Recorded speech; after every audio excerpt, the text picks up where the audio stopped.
반갑습니다. 네, 네. 월요일입니다. 다시 이렇게 공부를 해나가는 시작입니다. 오늘은 지공심의 대승참 할 차례입니다. 교재 14쪽에 첫 번째 개성부터 오늘 할 차례 7번째 개성까지 한번 같이 읽어보면서 한번 내용 전개를 한번 보도록 하겠습니다. 14쪽에 큰 도는 항상 눈앞에 있으나 비록 눈앞에 있어도 보기는 어렵다. 개도 상제 목전이나 수제 목전 난도라. 잘 보시는 말이죠. 두 번째 18쪽에 보면 만약 도의 참된 본체를 깨닫고자 하면 소리와 형색과 언어를 제거하지 말라. 약욕 오도 진체하려면 막제 성색 언어하라. 그러면 20페이지도 너무 큰 소리 나는데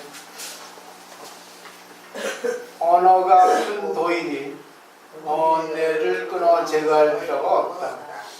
언어 즉시 되돌아 불가 단제 번뇌하라. 그 다음에 넘겨보죠. 네 번째는 24쪽에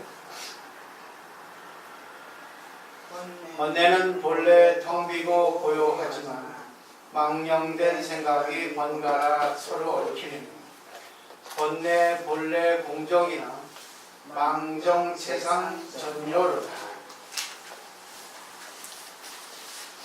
그 다음에 넘겨보시면 29페이지 모든 것은 그림자 같고 메아리 같으니 무엇을 싫다하고 무엇을 좋다할지 알 수가 없다.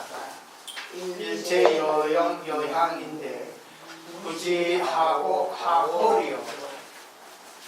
그 다음에 여섯 번째 보겠습니다. 마음을 가지고 모양을 취하여 진실로 여기면 끝내 견상할 수 없음을 반드시 알아야 한다. 유심 취상 비실이면 정지 견성 불료리라. 자, 여기까지 내용을 오늘 이제 정리하는 겁니다. 그 다음에 이제 오늘 할 차례 그 다음 페이지죠. 업을 지어 부처를 구하려 한다면 업이 바로 생사의 큰 조짐이다. 약욕 작업 구불이면 없이 생사 대조니라. 오늘 여기 할 차례죠. 결국 업을 지어 부처를 구하려고 한다면 결국 업을 지어서 내가 좋은 일에서 부처가 된다고 생각하냐고 그건 망상이다. 틀리다. 왜? 지혜를 먼저 알아야 된다는 거죠. 그러니까 깨달음의 근본, 우주의 근본을 알아야지만 되는 것이, 그렇지 않으면 아무리 좋은 일 해도 나중에 이게 잘못되면 도리어 마이너스에 된다, 이런 뜻이에요. 물론 좋은 일 해도 괜찮지만 순서는 어느 것이 먼저 나중에 없습니다. 근데 근본으로 이게 계속 예를 들어 선사들이 이야기하시는 거 이거 한번 잘 보시고, 이거는 이제 대근기, 상근기 입장이거든요. 근데 하근기는 항상 네가 마음을 비우고 좋은 일 해라, 착하게 살면 된다, 그런 뜻이에요. 그래서 우미스의 설명을 보죠. 약욕 작법 부벌이면 없이 생사 대존이라 했어요. 그래서 번역을 보면 만약에 업을 지어서 부처를 구하고자 한다면 이런 뜻이죠. 저번에 했던가요? 네. 한 건데, 그죠? 예. 한 거네요. 요거 한네. 그 다음에 넘겨보죠. 8페이지. 8번 개송.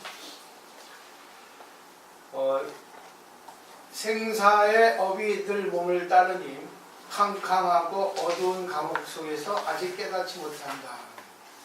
생사 업상 수신이니 흑암 옥중 위효로다 했어요. 그러니까 이어지죠, 전부 다.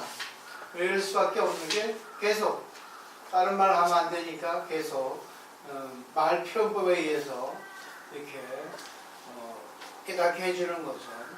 계속 깊이로 들어가는 거죠. 생사업상수신이나 흑암옥중의 미호로다. 생사업이 항상 몸을 따라다니니 캄캄한 감옥 속에서 깨닫지를 못한다 했어요.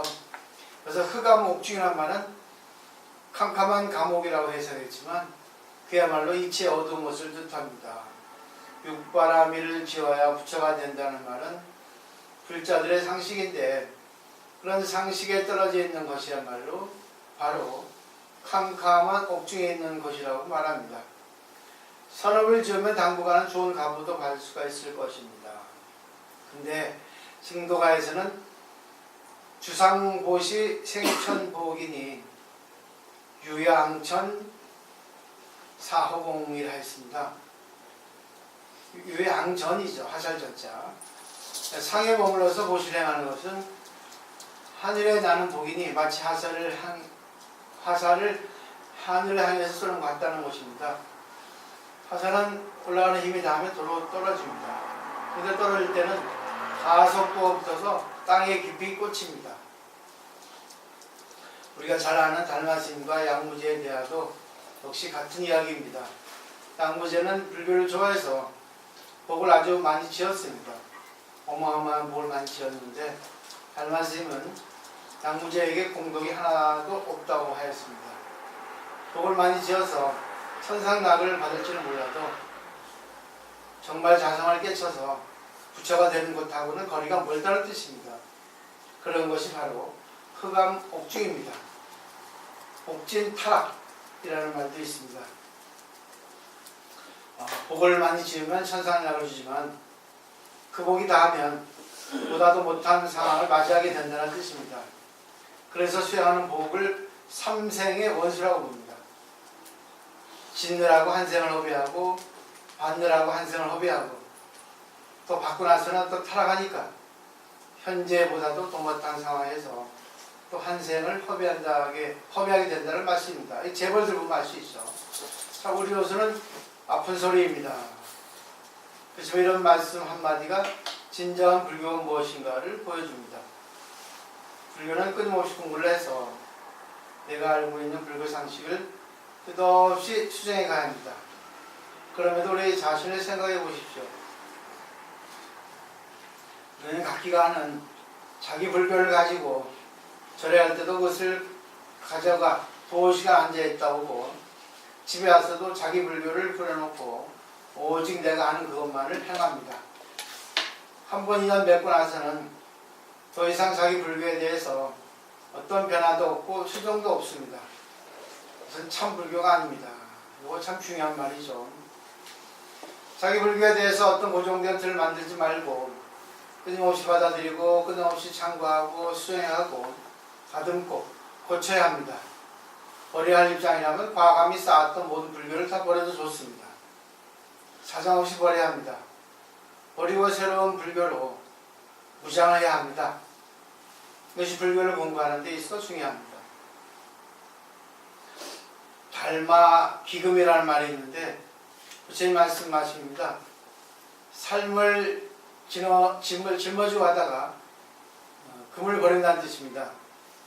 옛날에 두 청년이 삼농사를 지어 삼을 팔러 고개를 넘어서 큰 도시로 가는 중이었습니다. 한참 고개를 올라가다 보니 동이 잔뜩 쌓여 있었습니다. 한 청년이 저 동이 삼보다는 같은 무게라도 훨씬 비쌀 테니까 저걸 짊어지고 가면 좋겠다 생각하고 삶을 내려놓고는 등을 짊어집니다.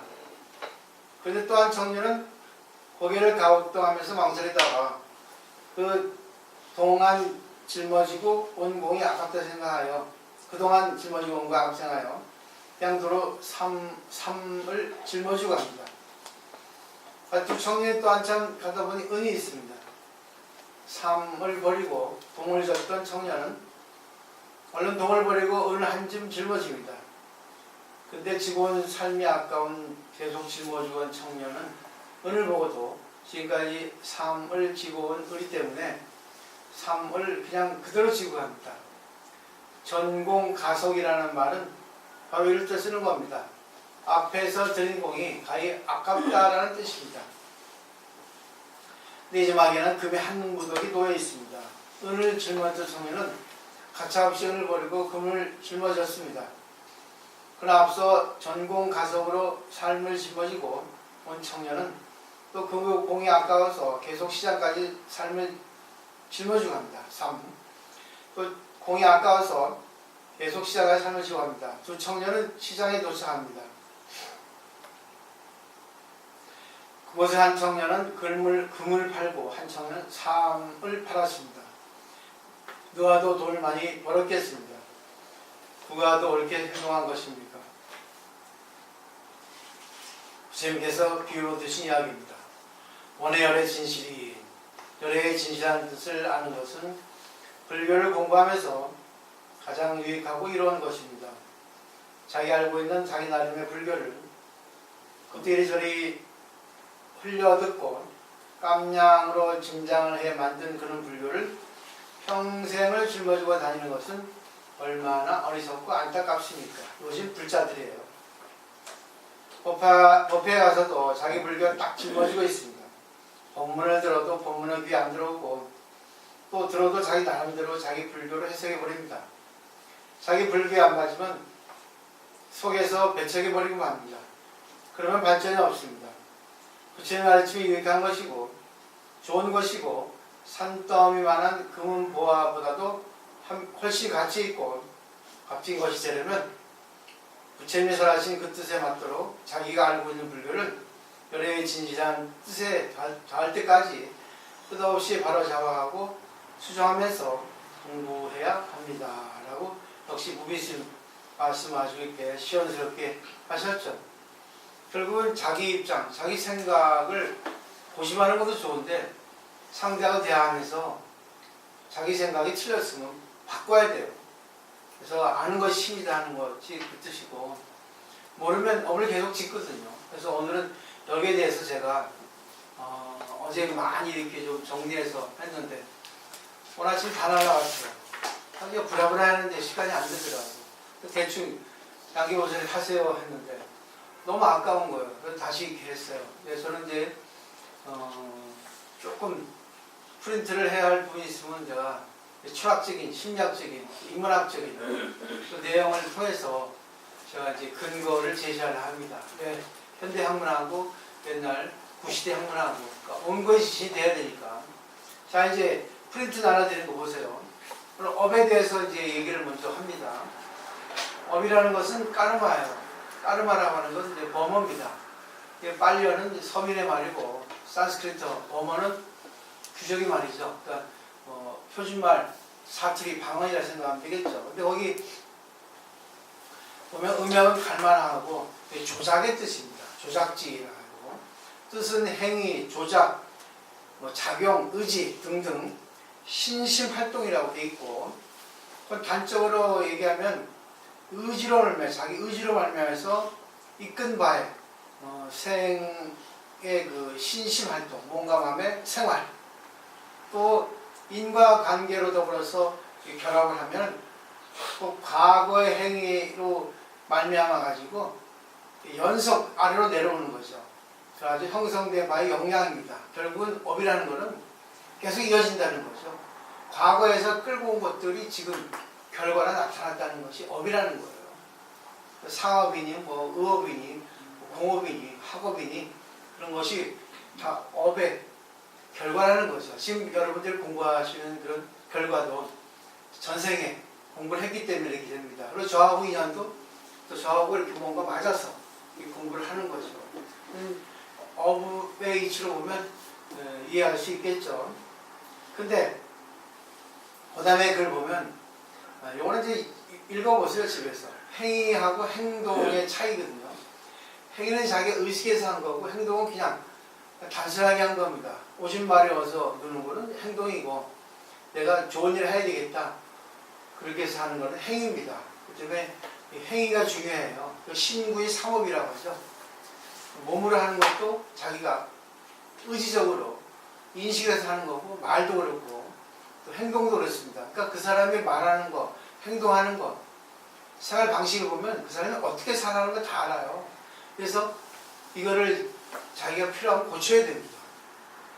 고치지 않으면 오늘 공부해봐야 아무 소용없어요. 고칠 수 있는 것은 누구 덕분에? 상대 덕분이에요. 상대가 나한테 얘기해주면 받아들여야 되는데 우리는 못 받아들여요. 그 때문에 나에게 따끔한 소리 해주는 친구가 제일 선지식이라는 겁니다. 못 봤잖아. 못 봤잖아. 거기에 합리적으로 얘기하잖아. 그럼 공부 안 되는 거예요. 받아들여야 되는 거예요. 변명하면 안 돼요. 저 그거를 말씀드리고 싶어요. 자, 그 다음에 이제 5바람일과 6바람의 차이. 왜 자꾸만 이렇게 얘기하는가? 법학에도 나와 있어. 분별, 공독, 분해. 공독이라는 것을 분별하는데, 6바람일은 지혜가 포함되어 있고, 5바람일은 지혜를 뺀 겁니다. 근데 왜 5바람일이 있고 6바람일이 있는가? 차이가 있다는 거죠. 자, 읽어볼게요. 이건 법학에 있는 거기 때문에 상당히 중요합니다. 사람을 위해서, 사회를 위해서 헌신하는 보시, 부처님의 계율을 잘 지키고 생활을 바르게 유지하는 지계, 밖에서 주어지는 이익과 손해에 대해서 동의하지 않는 인요, 또 바른 목적을 향해서 오로지 가는 정진, 정신을 토해내서 부동심을 기르는 선정. 좀 중요한 수행이죠. 근데 그것만 가지고는 도저히 최고의 구경멸반을 깨닫는 세계는 달할 수 없어요. 왜냐하면 그것들의 수행은 현실의 이 몸을 인간이라 생각하고 그것을 닦으려는 노력이고 중요한 인간의 본질을 모르고 있기 때문이죠. 자, 인간의 본질은 부처님과 일체의 불생불멸의 실제라고 하는 것을 알고 있지 않기 때문입니다. 오직 내 이 일심만을 위해서, 오로지 내 영이만을 위해서 하는 겁니다. 그 다음에 이 페이지 보면, 따라서 이상과 같은 수행을 계속해가면 현실의 인간으로서는 대단히 중요한 인격자가 될 수 있어도 정말로 이 세상의 실상에 눈뜬 이를테면 깨달음을 여는 경지에는 들어갈 수 없어요. 아주 조금의 차가 인간과 부처님의 차이입니다. 이거를 좀 이해하실 필요가 있다는 거예요. 그러니까 그 조금 차를 어떻게 뛰어넘을 수 있을까? 그것이 이제 분별공동에서 얘기하는 이제 부처님의 수명의 영원 불멸을 아는 겁니다. 우리가 영원히 산다는 거예요. 우리가 다음 생에도 내가 있다고 생각하면 지금 고치지 않으면 안 돼요. 고칠 필요가 있어요. 내일 내가 죽는다면 안 하게 되거든요. 모르기 때문에 계속 자기가 고치지 않으라는 거예요. 내일 하지, 뭐 다음에 하지. 자, 부처님 수명의 영원 불멸하는 것에 의해서 자신의 생명도 또한 우주의 대생명과 일체의 불생불멸의 실제라는 걸 아는 겁니다. 우리 영원하는 거야. 다만 단편 끊어져 가지고 이게 단락단락이 있지만, 자, 보통 인간은 그것을 다 깨달은 경지에 도달할 수 없어요.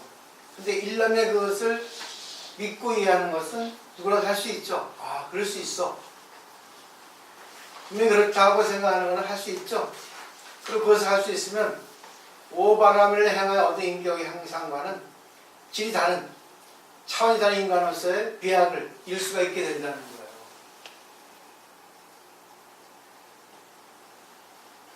더 큽니다, 이게.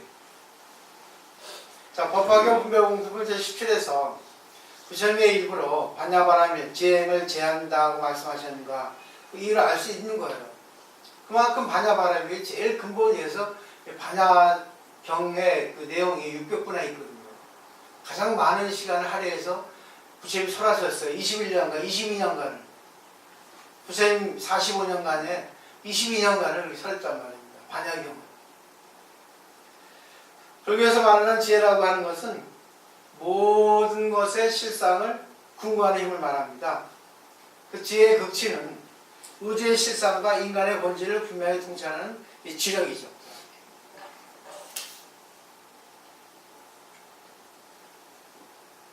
또 잘 생각해 보실 필요가 있어요. 따라서 반야바람을 행해서 진짜 지혜를 갖추고 있는 사람은 인간의 생명이 우주의 대생명과 일체이고 동시에 영원히 사는 것을 깨닫고 있는 겁니다. 한 일념으로 그것을 실현하는 것보다도 훨씬 더 뛰어난 경지에 있고 그 공덕도 훨씬 큰 것이기 때문에 반야바람일을 제한다. 반야바라밀이 최고다는 거예요, 사실은.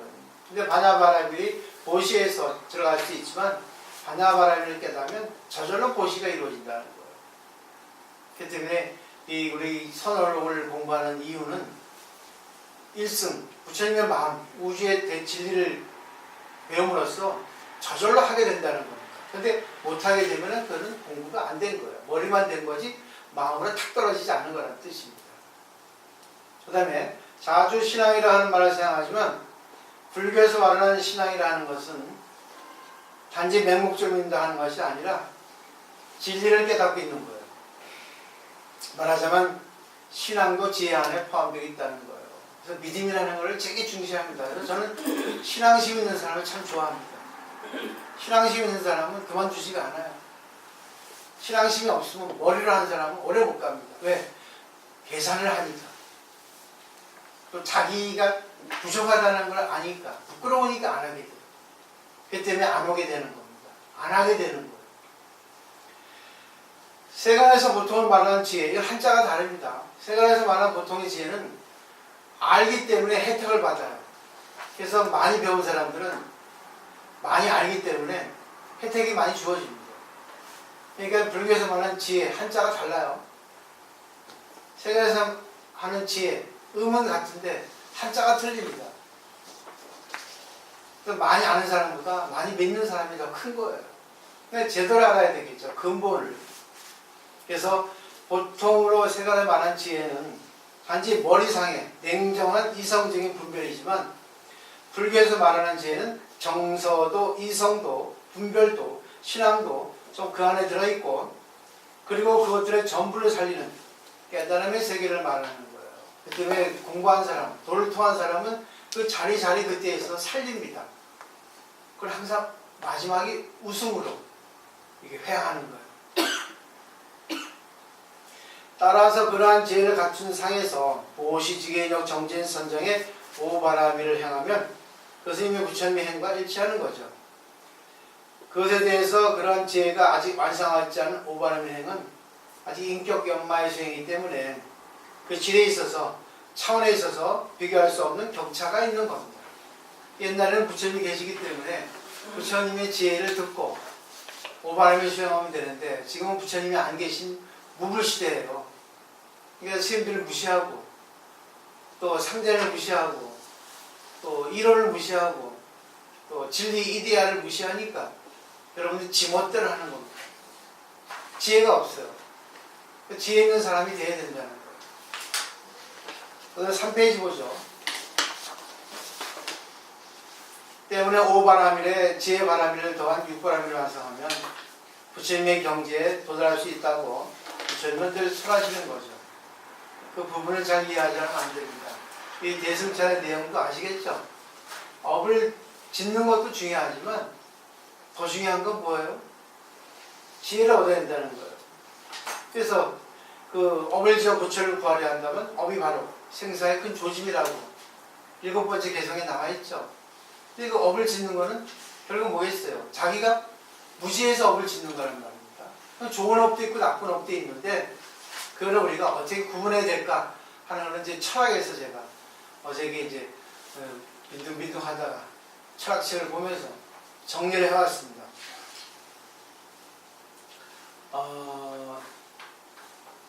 프로타고라스라고 하는 기원전 500년에서 430년까지 사는 고대 그리스 철학자가 있습니다.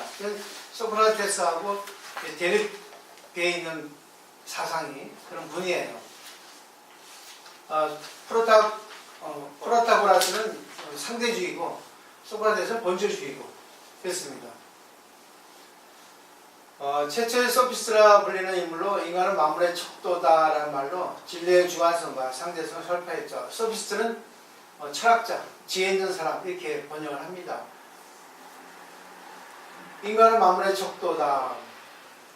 있는 것에 대해서 있다고 말하고 없는 것에 대해서는 없다고 말하는 것.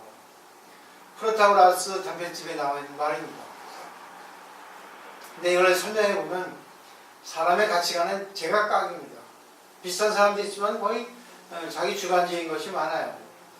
근데 대부분 이거 거의 받아들입니다. 찬동합니다. 소피스테이드 프라타고라스는 인간은 만물의 척도라고 말했거든요. 그런 진리는 사람의 잣대에 의해서 변화한다고 생각했습니다. 맞아요. 근데 그러자면 12심량입니다. 다 달라. 잣대가. 그러면 뭐예요? 대화가 안 됩니다. 또 문제가 생겨요. 다 다르니까. 미추, 대소, 그 아름답고 추하고 크고 작고 선하고 악하고 바르고 바르지 않은 것 등은 이미 정해진 것은 아니라고 합니다. 맞아요. 세간의 입장에서는. 왜? 잣대가 다르기 때문에. 네, 가치 척도가 순차적이기 때문에 다 다릅니다. 상대주의에 있어서는 누구에게도 공통하는 객관적인 기준은 존재하지 않죠. 그래서 각자의 척도에 있어서 각자가 의견을 내고 있는 각자의 견해가 잡아가 있을 뿐입니다. 따라서 객관적 진리, 즉 정말 바른 것이라고 말할 수 있는 것은 그것을 말하고 있는 그 사람 멋대로 정말이라고 믿고 있는 것을 신뢰하지 않는 거예요. 때문에 공부를 해야 돼. 대화를 해야 됩니다. 근데 대화를 못 하잖아. 승기를 내고, 그죠? 대화하다가 자기 생각 틀리면 억지를 높아지고, 심지어는 눈 부라리고, 아니온 거야. 휘저버리고, 가버리고. 그죠? 대화하는 거 보면 그 사람 수준 알거든요. 자, 이것으로 조금 차이가 나면 너는 너, 나는 나야. 그래서 서로 접점이 없어집니다. 그래서 제각각 이런 거예요. 집단을 만들어내요. 그래서 당파 싸움을 합니다. 정치인들 잘하죠? 그래서 이때 그리스 사회 위기가 왔다는 거죠. 근데 여기에 이제 싸움을, 도전장을 낸 것이 소크라테스라고 합니다. 그래서 프로타고라스하고 소크라테스는 대립 상태에 있었는데 소크라테스가 이겼습니다. 그런데 플라톤의 대화편에 그 얘기가 나옵니다. 소크라테스의 저술은 하나도 없어요. 전해져 내려오는 것은 플라톤, 제자에 있어서 단편적으로 이렇게 나오죠. 근데 뭐 그리스 철학의 시작은 소크라테스라고 해도 과언이 할 정도로 대단히 유명한 분이죠. 그 말을 보면은 이 소크라테스는 469년에서 399년까지 사는 분인데 아주 유명하죠. 자, 부정을 범하려고 적극적으로 원하는 듯한 사람은 아무도 없다. 부정을 범하려고 하는 듯한 사람들은 전부 본의가 아니게 그렇게 하는 거예요. 무지 때문에 그렇게 하는 거예요. 본의 아니게 하고 있다는 거예요. 그러니까 인간의 본의는 진리라, 이데아라는 걸 갖다가 플라톤이 얘기하거든요. 나는 모르기 때문에 그대로, 모르는 그대로 또 모른다고 생각하겠다. 소크라테스의 변명이라면 거기 나오는 건데, 난 모른다고 전제한대. 나는 몰라요. 그래서 대화를 한다는 거죠. 나는 계속 몰라. 그래서 계속 뭐야? 질문하는 거야. 역질문. 근데 상대방은 자기하고 생각이 틀리면 팍 언성 높이잖아요. 그럼 그 사람도 모르는 거예요. 그래서 몰라서 묻는데 그거 알려줘야 되잖아.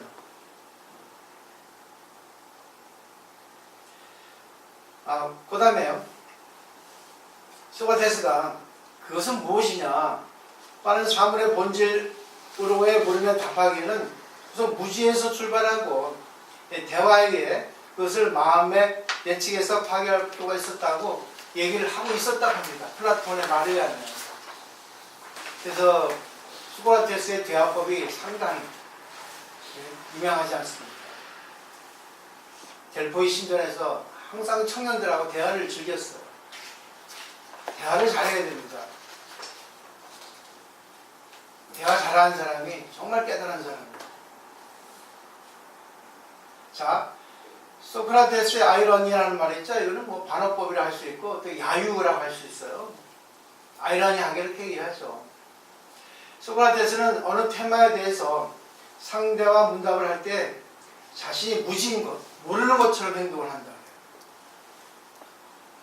나는 그것을 모르기 때문에 가르쳐주세요 라고 말하면서 상대에게 설명하게 한다는 거죠. 그래서 질의응답을 계속 반복합니다. 근데 그러다 보니까 어느 사이인가 상대의 무지가 드러난다는 거예요. 대화를 계속하다 보면 어느 게 옳고 그렇게 나옵니다. 이게 다 날아가시요 부분이.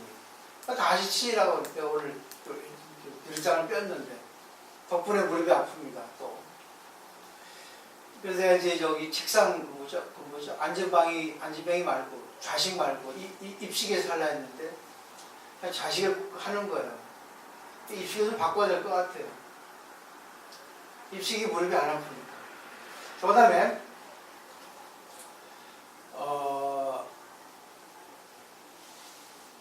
고르기아스라는 사람이 있었어요. 기원전 5세기 말, 또 4세기 초까지 활약한 고대 그리스 철학자인데 소크라테스 앞에 사람입니다. 이 소피스트는 뭐 아시다시피 철학자, 지혜 있는 사람이라는 건데 이 고르기아스가 최초의 소피스트였거든요. 상당히 아주 뛰어난 분입니다. 근데 이분이 부정을 행하는 사람 측이 부정을 받는 사람보다도 해를 받지 않는다라고 주장했었거든요. 그러니까 나쁜 짓 하는 사람이 나쁜 짓에 대해서 받는 사람보다 더 초연하다는 거예요. 나쁜 짓 하는 사람은 태연하게 나쁜 짓 한다는 거죠. 그렇기 때문에 거기에 어떤 뭐예요? 해를 받지 않는다는 거예요. 일견 맞게 생각할 수 있겠죠. 그죠? 근데 분명히 부자 쪽에 해를 받는 건 당연하죠.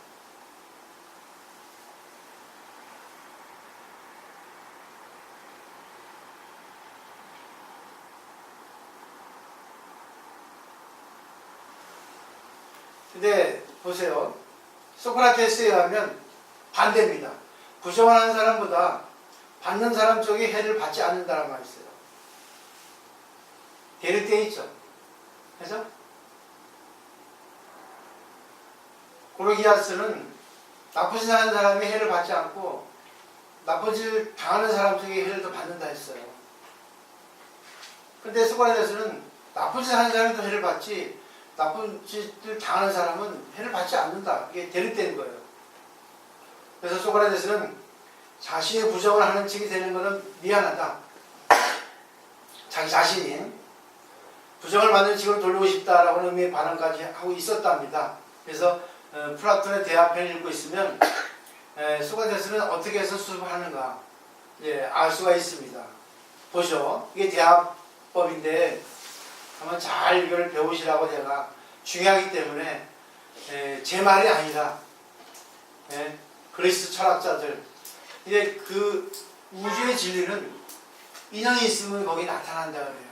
그래서 성인이 나타나는 것도 우주의 의사가 우주의 진리를 나타내기 위해서 이 사람한테 우주의 진리를 우주의 의사를 보낸다는 거죠. 그리고 우주의 진리를 보낸 지역도 있다는 거죠. 그러니까 인도하고 저쪽 그리스는 같은 지방이에요. 그죠? 맞죠? 돌아가면 되죠? 지금 뚫고기 때문에 그쪽에서 진리가 탄생한 겁니다. 그러니까 우주라는 대생명이 그쪽 지방에 아주 진리를 갖다가 캘 수 있는 그런 능력이 있고 뭐 역량이 있기 때문에 그쪽 지방에다가 우주 에너지를 갖다가 딱 인연을 준 거죠. 자 보세요. 대화법은 무지를 알게 하는 요법이라 합니다. 인지요법도 배웠죠? 고르기아스가 부정을 행하는 것은 부정을 받는 것보다도 해가 되지 않는다고 주장했습니다. 맞아요. 나쁘지 않은 사람은 절대 양심의 가책이 없습니다.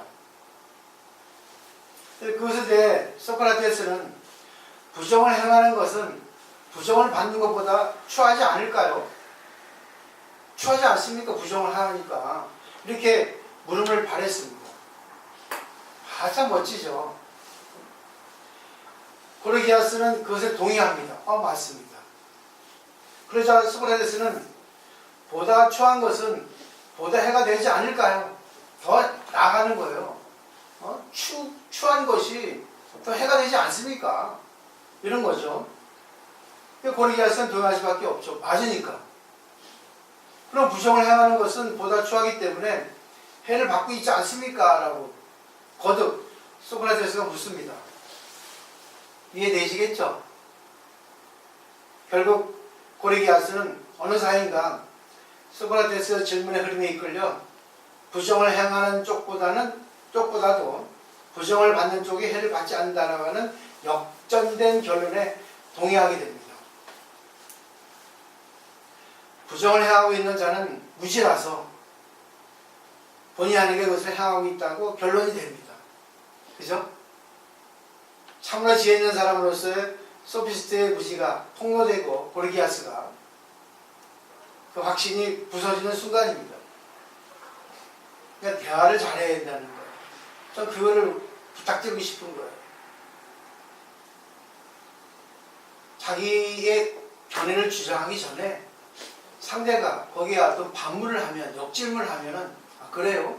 하고 다시 한번 생각을 한번 해볼 필요가 있다는 겁니다. 그리고, 그렇습니까? 그렇지만 나 이렇게 생각하는데 하면 또 상대가, 그래요? 또 제 질문할 거 아니겠습니까? 질의응답하겠죠. 그래가지고 거기서 끝나면 되지만, 끝나지 않으면 계속 이렇게 대화를 해야 됩니다. 그래서 대화를 할 때는 내 생각은 이렇지만 상대 생각은 그렇군요. 그리고 항상 자기 생각과 상대의 생각을 존중할 수 있어야 됩니다. 근데 저는 소크라테스를 좋아해요. 안 합니다. 네, 대화해보고 이 사람하고 대화해볼 필요가 없다 하면 안 합니다. 저는. 대화해도 되겠다 하면 대화합니다. 이 사람이 나하고 대화를 할 마음이 있다 하면 하고, 이 사람과 대화를 해서는 문제가 되겠다 하면 안 합니다. 저는. 왜? 아직 무시하기 때문에. 감히 얘기해요. 이거를 좀 기분 나쁘게 생각하면 안 됩니다. 저는 선생의 입장을 말씀드리는 거예요. 남조사를 그래도 너무 강하게 얘기하지 말아요. 이제 안 하게 하지만 이런 내용을 보면 할 수밖에 없어요. 여러분들이 배우셔야 되니까. 대화할 때는 변명하면 안 됩니다. 짧게 얘기해야 돼요. 그렇기 때문에 대화는 간편해야 돼요. 계속 보면 이렇게 변주를 일거든요. 그래서 자꾸 본론만 얘기해야 돼요. 또 본론에 대한 어떤 설명 좀 필요하겠죠. 그래서 너무 장황하면은 대화 맥이 끊어지기 때문에 또 안 되는 거예요. 대화를 할 때는 내가 A라고 얘기했으면 상대가 B라고 얘기하잖아요. 그럼 왜 B라고 얘기하는가를 다시 한번 자기가 받아들여야 됩니다. 그렇기 때문에 소크라테스는 자기가 무시하다는 걸 전제로 이렇게 대화를 시작하잖아요. 무시하니까 상대방에 대한 의견에 대해서 받아들이는 자세를 갖고 있잖아요. 그러면서 또 모르니까 또 물어보잖아요. 이런 대화법하고 상대를 비난하기 위해서, 상대를 비아냥거리기 위해서 하는 그런 대화법은 옳지 않아요. 대화해보면 압니다. 정말 이 사람이 몰라서 물어보는 건가? 아니면 자기 생각 그래서 그러는 건가? 그리고 거기에 대해서 내가 또 알기 쉽게 설명해 주는 거 필요하겠죠. 그래요?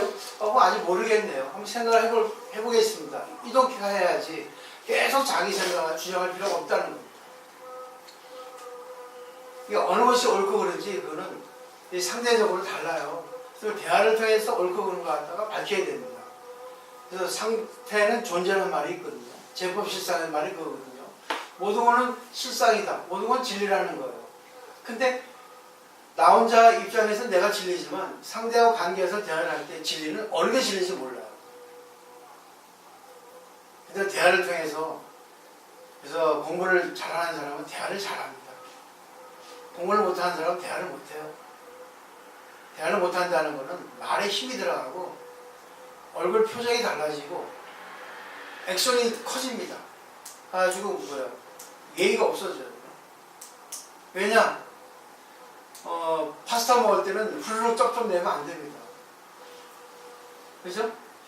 근데 우리나라 국수는 후루룩 쩝쩝 먹어야 돼요. 나는 짜장 먹을 때 막 묻히고 먹어요. 근데 자기 전에 애랑 먹을 때는 묻히고 먹겠어요? 다 달라요. 그죠? 먹는 게. 그리고 예의 범절 다 다르고 어디 있는 거 다 다릅니다. 어느 게 진짜인지 가짜인지 몰라. 그 때문에 대화를 통해서 어느 것이 옳고 그르다는 걸 갖다 밝힐 필요가 있다는 거예요.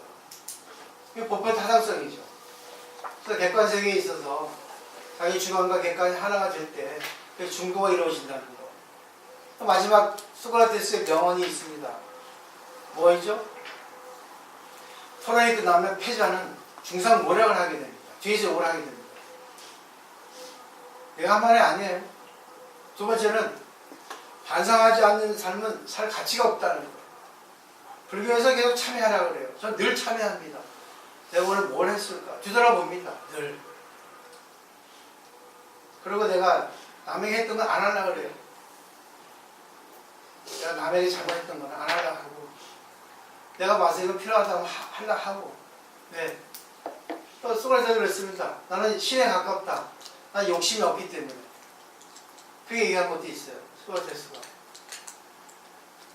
욕심이라는 거는 여러 가지가 있겠지만 제일 중요한 욕심은 상대하고 나하고 관계를 좋게 하는 욕심입니다. 그게 진짜 부처님이 말하는 지혜예요. 자기만 잘 나서려고 하는 욕심이 아니라 상대도 좋고 나도 좋게 하려고. 그 대화를 통해서 아니 상대의 입장, 상대의 견해, 상대의 욕망, 성격 뭐 여러 가지를 다 알아야 되겠죠. 그죠? 상대의 수준도 알아야 되겠고. 오늘 공부는 정말 근본을 얘기하는 거예요. 좋은 업을 많이 지어도 생사의 조심이라는 거예요. 그러니까 부처님의 깨달음이 뭡니까? 지혜죠. 사물의 본질이 무엇인가?